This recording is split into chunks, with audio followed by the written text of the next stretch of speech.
Веќе 48 часа трае потрагата на полицијата по Ангело Ѓорѓиев, кој учествуваше во физичкиот напад врз ракометарот Денис Тот, кој потоа, како последица на повредите, го загуби животот. Од обвинителството чекаат МВР да им потврди дали тој е во државата или во меѓувреме успеал да ја мине државната граница и да побегне. За сега, тој се бара со централна, а не со меѓународна потерница.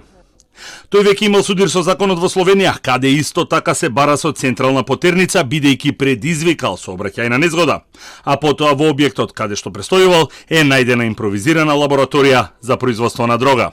Оттеќе постапката за пронаоѓање и лишување од слобода на осомниченото лице. По распишаниот централен распис, основното јавно обвинителство Скопје очекува известување од Министерството за внатрешни работи дали лицето се наоѓа во државата.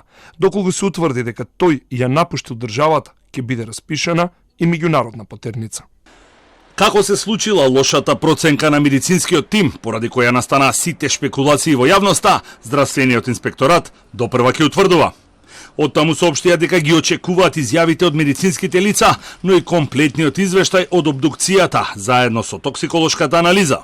Денеска Државниот санитарен здравствен инспекторат ги очекува изјавите од сите медицински лица кои биле вклучени во прифаќање и транспорт и медицинските лица кои го прифатиле во ургентниот центар и го третирале на Карил.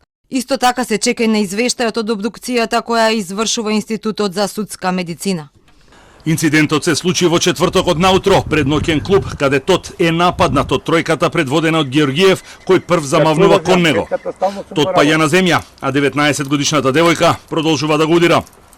Таа е во притвор, заедно со третиот учесник во нападот. Хрватскиот ракометар утре ќе биде погребан во неговиот роден град Ѓаково.